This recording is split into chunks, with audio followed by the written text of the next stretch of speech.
যে আইএসএফটা বিজেপির B team, যে আইএসএফটা বিজেপির বি টিম, যে আইএসএফটা বিজেপির বি টিম। আচ্ছা, কাসেম সিদ্দিক দাবি করছে নওশাদ বিজেপির বি টিম। আচ্ছা, কাসেম সিদ্দিকি হঠাৎ ফুরফুরা শরীফে আপনার ব্যানার্জি সাহেবের ইফতার করার ঝোঁকড়ে পড়লো কেন? এই ঝোঁকটা হঠাৎ উঠলো কেন? ফুরফুরা শরীফে ইফতার মজলিস বলে, হ্যাঁ বিষয় সেই ঝোঁকটা কেন উঠছে বুঝতে পারছেন না? যিনাদের ঘরে ধরতে এসেছেন তেনাদের পাইনি, কি বুঝলেন?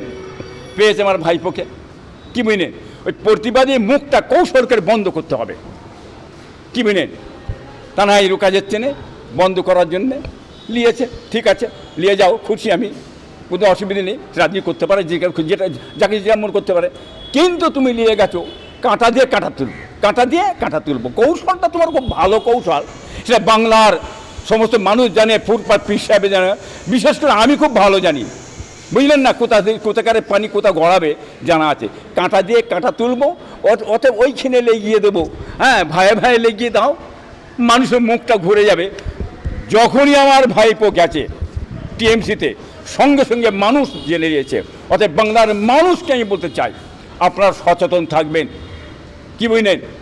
এরা কাঁটা দিয়ে কাঁটা তোলার কৌশল কিন্তু খুব ভালো মতন জানে টিএমসি দলেরা নেতারা, কি এবং মমতা ব্যানার্জি সাহেব, কি বুঝলেন? উনি সেই কাজ করতে চাইছেন। যেমন ওই যে আপনার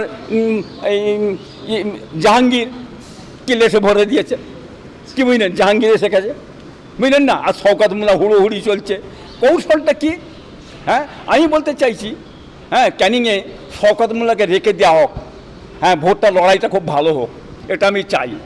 কিন্তু হ্যাঁ বুঝতে পারছি শওকত মোল্লাকে সরিয়ে দিয়ে লড়িয়ে, হ্যাঁ জাহাঙ্গীরকে নিয়ে আসা হয়েছে অন্য কৌশল।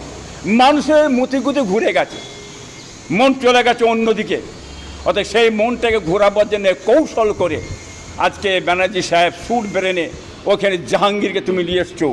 কিন্তু জাহাঙ্গীর এসো, জাহাঙ্গীর কিন্তু ফুরফুরার পীর সাহেবদেরকে গালাগালি পচরাপচরি, হ্যাঁ হুড়োহুড়ি করে না।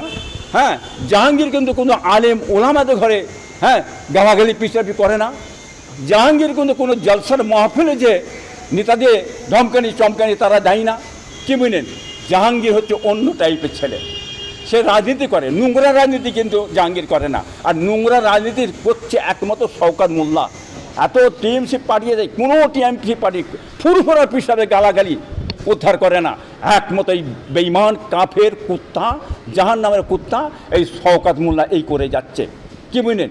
এটা বাংলার মানুষ কিন্তু জানতে পেরে গেছে। অতএব এ নিয়ে হুড়োহুড়ি করে কিচ্ছু হবে না। জাহাঙ্গীরের পায়ের তলায় যা আছে, তুমি যা কাজ করেছো, বোমবাজি থেকে ক্রিমিনাল থেকে বামফুদের খেয়ে তুলাবাজি শেষ করে দিয়েছো। ওই মমতা বলেছিল এই যে শওকত মোল্লা তুই জাহাঙ্গীরকে ঢুকতে দিসনি, তুই বোম বাজিস, আজকে সেই বোমবাদা ক্রিমিনাল, কি বুঝলেন? জাহাঙ্গীর ঢুকেছে। জাহাঙ্গীরের পায়ের তলায় যা আছে, শওকত শওকত তোর কপালে তা নেই রে, তোর কপালে তা নেই, এবারে ঘটো না, এবারে ঘটো, যাও ওখানে চলে যাও, পায়ের তলায় যাও, তোর কপাল ফিরবে, যা।